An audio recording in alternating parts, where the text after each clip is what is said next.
control can improve second day, glycemic control does not change outcome. Why is that confusion? Why do we have, for example, UKPDS showing yes, but ADVANCE, ACCORD, and the initial, and VDT and the initial UKPDS did not? When you are faced with any of these questions, you really need to go back to the main important part of any study, the design.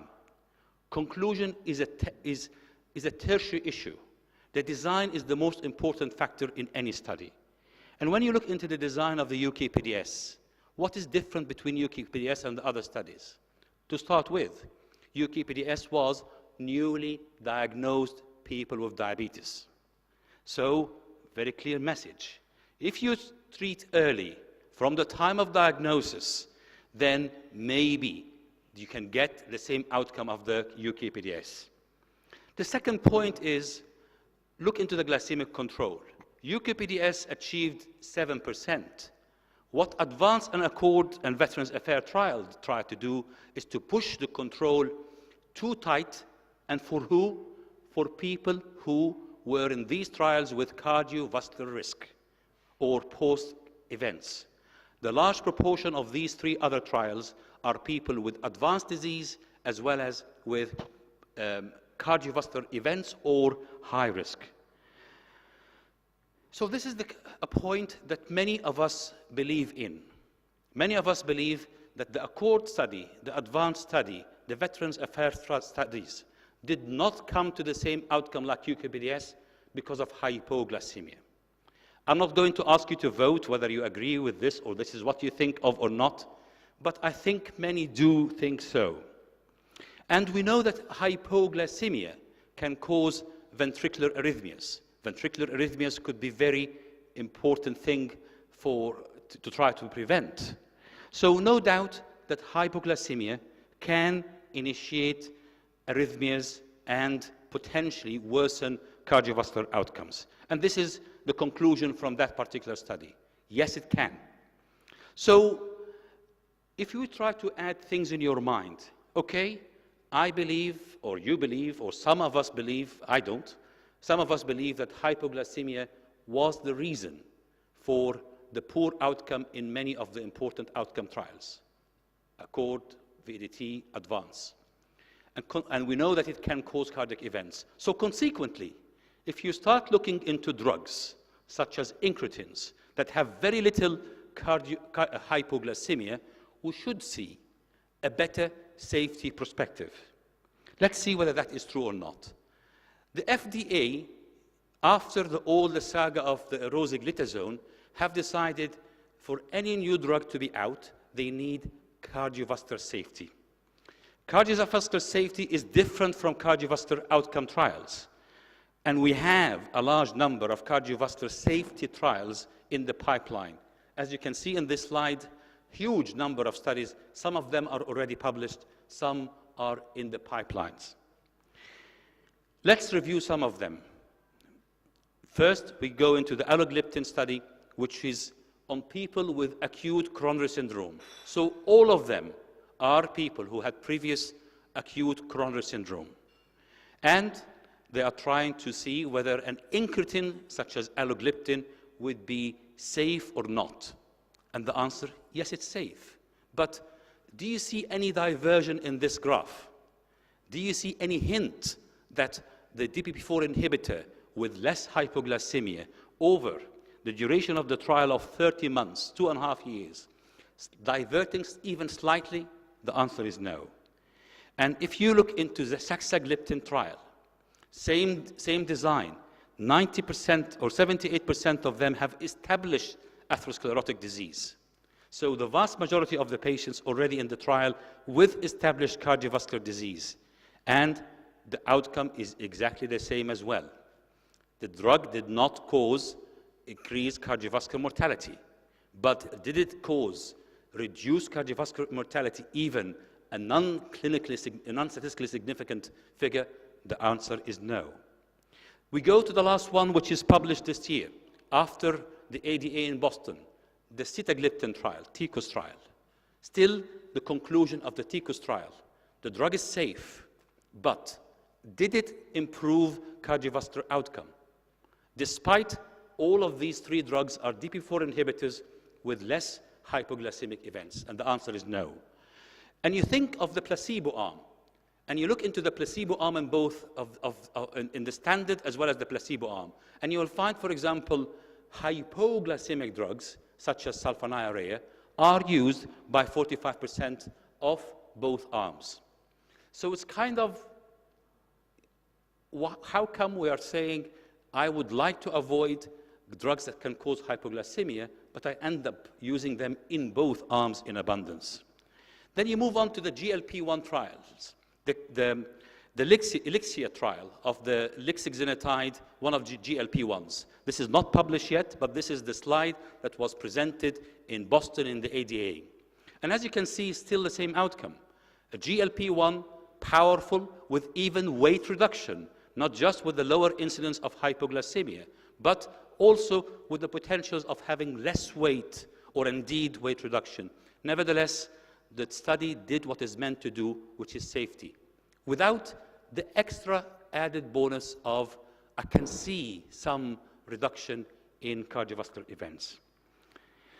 So let's go back again to the four major trials: UKPDS, ADVANCE, VEDT, and ACCORD.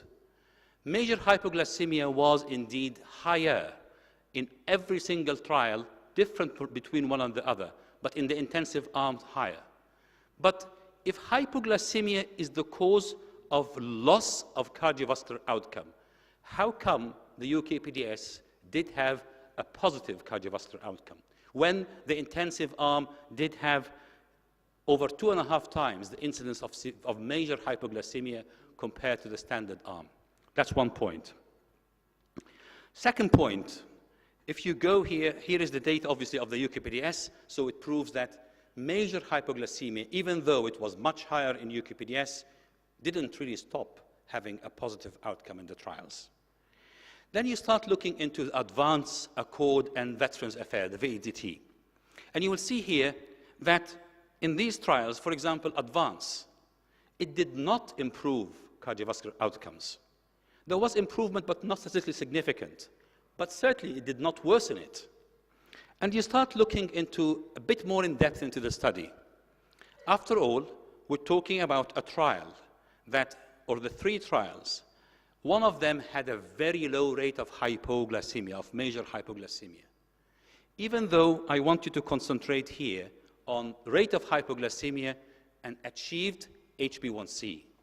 So we're really talking about people who achieve an average HbA1c of 6.5 with a very low rate of major hypoglycemia. And even though you further look into what treatment were they on, you will see that actually 90-something, 95% of them are sulfonylurea, and 42% are also on insulin. So two of the major hypoglycemic drugs. Having said that, the rate of major hypoglycemia was low, and also there was no increase in cardiovascular events. There was a reduction, but not statistically significant. So that really makes me start thinking again and again, is it really hypoglycemia that is the cause of the negative outcome in many of these studies, or is something different? This question was also addressed by this paper published in the BMJ in 2010, 5 years ago. They looked into ACCORD, the most negative of the sulfonylurea trials for cardiovascular outcome was the ACCORD. And they tried to find out exactly this. Was it hypoglycemia, the cause of the increased mortality in this trial? We know that they were trying to achieve a tight HbA1c. And they came up with a very interesting observation that is published, as I said, in the BMJ. They started looking into people with previous hypoglycemic events in the study or those who are without. And they found that in those who have more than one hypoglycemic episode, the cardiovascular outcome, as you can see here, in the standard arm is higher than the intensive arm. So whether they have one event, two events, or three major events, hypoglycemic events. In every arm of them, they have higher level of cardiovascular incidence in the standard arm compared to the intensive arm. So it's not really the hypoglycemia. And that is their conclusion. The symptomatic hypoglycemia was there, but it was there in both arms and was not the cause of the increased mortality because of it was even higher in those in the standard arm. And consequently, they came to this conclusion. So I think at the end of the day, if hypoglycemia is a major contributor to cardiovascular outcomes, we would not have that algorithm. This is the algorithm of the ADA supported by the ASD, and indeed it matches all the international guidelines. Do we have a single guideline that say to us that this drug can cause increased cardiovascular negative effect and consequently consider it as an inferior to other? No. We have in this algorithm that we all use and present several times, but we forget to sort of see the link. They have not specified one class on top of the other. They have simply said, look into hypos, look into weight, look into side effects, and look into efficacy and costs. And indeed, we have to recognize that severe hypoglycemia can cause events. However, it's only a marker of vulnerability. What they have concluded from a number of these studies is those people who develop hypoglycemia are potentially at higher risk of developing other things. So it's their vulnerability which makes them at risk of having the hypo rather than other way around.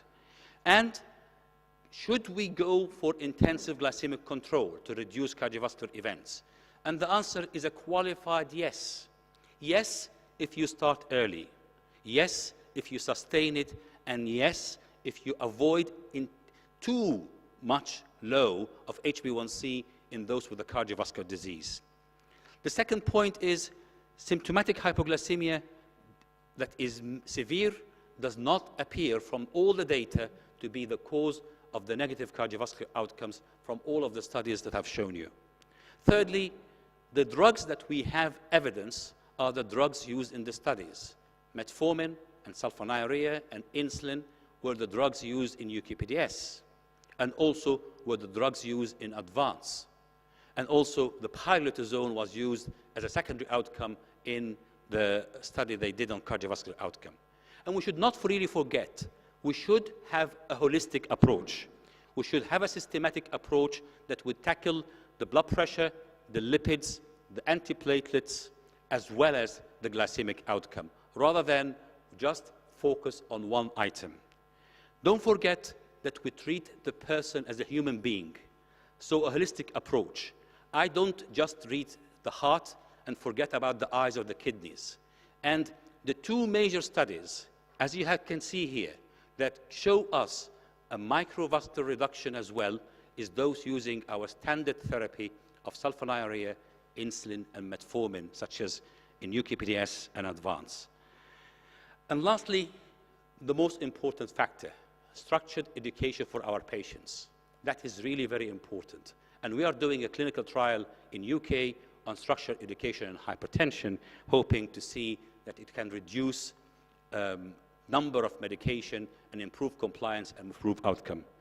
And the very final point, if you are free of stress, as this is a photo I took for someone in the Lake District in UK, I doubt that this guy will get any hypertension or diabetes or cardiovascular disease. Thank you very much.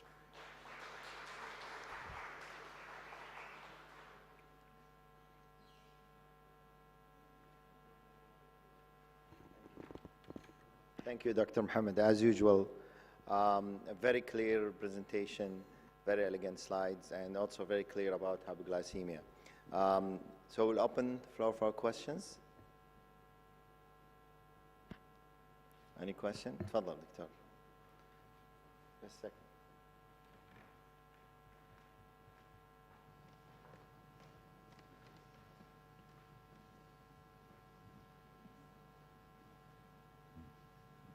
Thank you, Dr. Sinin. A very nice presentation. In fact, I start making some notes to ask you, and you touched on, like in the last closing slides, on some of the confounding factors that maybe variable across all of these 4 mega studies.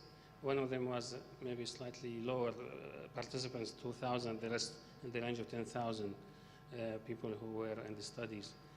But was ethnicity accounted for as also factor for, ethnicity for those who were participating? Was that also contributing to the variation observed across the studies? Sure. And I suppose all the treatments, they were corrected for, like, from one study to another, and hypertension was well controlled or not? All the contributing factors were corrected for. Ethnicity, age, obesity, blood pressure, all of the classic cardiovascular outcomes were assessed. And when you look into the actual publication of the study, you will not see that the drug was bad for this ethnic group or better for this ethnic group or for this weight. And all of the confounding factors were corrected, and there was no difference between one subgroup and the other subgroup.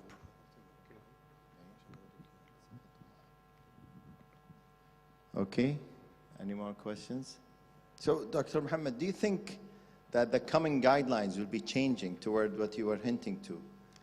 Well, I don't think the coming guidelines will hint about hypoglycemia. I think the hypoglycemia issue is being influenced by the pharma industry because of the classes of drugs with less hypoglycemia, so it was touted as a potential. But the recent studies over the last year or two made many people think what might change in the new guidelines is obviously the data of the MPEREG study. And actually, I have looked into the MPEREG study data and its publication, and there was no hypoglycemia difference in the 2 arms. And there was no insulin or sulfonylurea difference in the use in the 2 arms. Both arms, I have actually the slides as a hidden slides. Both arms of the MPEREG study, which is a study that showed a very decent 33% reduction in cardiovascular outcome. One, it was not related to intense glycemic control because it was 8.4 HbA1c to start with. Second, hypos was equal between both arms. Third, types of drugs were equal apart from the empagliflozin. One more question that always comes up, because when you talk about hypoglycemia, you're talking about insulin and sulfonylurea. And for sulfonylurea as a group, do you think you can all put them in one shoe, or? Definitely not. I mean, we have seen the slide about the major hypoglycemic events, and we have seen different classes of sulfonylurea used. In UKPDS, it was glibenclamide and chlorpropamide. In ADVANCE, it was gliclazide modified release. In ACCORD, it was glimepiride. So clearly, the incidence of hypoglycemia, as well as the actual outcome, we have, because of the hypoglycemia and the weight, we're not using glibenclamide much anymore. But for the modern sulfonylurea, the outcome is far much better when it comes to side effects, as well as evidence from the gliclazide MR in advanced trials. Reducing microvascular complications because of renal problems. Maybe it's something personal, but my mother died on dialysis with diabetes. So I don't want to see many patients like my mother. Yeah. Thank you. Any more questions? Thank you, Dr. Mohammed. Thank you. Thank you very much. So we'll proceed next with our speaker. There's a little bit change. So we'll take you with a journey with Dr. Talal Ashur. He's going to talk to us in 2 topics. I'm going to move at the end, and then he's going to take his topics. Dr. Talal Ashur, consultant endocrinologist and diabetologist in Amiri Hospital. Dr. Talal is a graduate of Kuwait Medical School, and also he went after that to do his postgrad in Miguel University. Dr. Talal is one of the stars in diabetes in Kuwait. His patients love him a lot. He's a passionate doctor. It's lucky that I know him personally, and also he's a very excellent speaker. He contributed to the continuous medical education throughout Kuwait since he came from Miguel. And today he's going to talk to us in 2 topics. So he's going to talk about the changing pathophysiology in diabetes, and he's also going to touch on the new class of medication, which is SGLT2s. Dr. Talal, thank you. I'm very speechless, Dr. Walid, of this introduction, really. This one first. And of course, as usual, Dr. Mohammed Hassanein, a very elegant lecture. So, to be honest with you, Dr. Walid, you asked me to do topic, so I changed a little bit of the topic. So it's always difficult to stick to the rules all the time. So I did a little bit of modification with the topic that you asked me to do so. So, I always find it fascinating to look at all picture to see how diabetes practice has changed, really. Do you know what these people are doing, actually? They're checking their sugar by checking their urine to know if they're, and this is actually in one of the diabetes camp in which they teach the kids how to deal with diabetes on a daily basis. Of course, before all regimens you could think of, don't look at the AD guidelines, don't look at the ACE guidelines. There has been so many recipe drugs in the past to try to treat diabetes. One of them is actually, if you look at it, is the one at the right side. And of course, you could see that the other medications there for other reasons to control other diseases. What was our practice? If you look before, what was our practice actually whenever dealing with patients? Was really very confusing. We had very limited drugs. I think we were dealing with 3 drugs before. And patients were treated equally despite the duration of diabetes, presence of complication of the age of the patient. And of course, at that time, the target A1C was below 7%.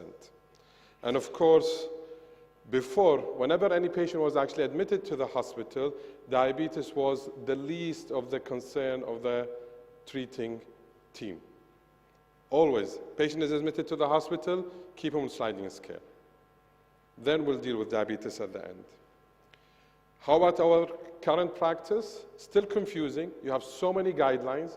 You don't know which guidelines to use. There is the North American guidelines, there is the UK guidelines, there is, name it. More guidelines, more drugs to choose from, but this time is the difference in which you are to individualize your treatment. So not all patients are the same, actually. And of course, now there is more attention toward dealing with diabetes. This is from the ADA. I know you've seen this a lot, but what I like actually is this one, which is actually from the Canadian guidelines. The beauty of it is it tells you what A1C that the patient should be between. So if you have a newly diagnosed, like the UKPDS, the more aggressive control from the beginning, the better outcome with your patients. If patient has limited life expectancy, high level of functional dependency, has excessive coronary artery disease, multiple comorbidities, then you're justified to have a higher A1C in those patients.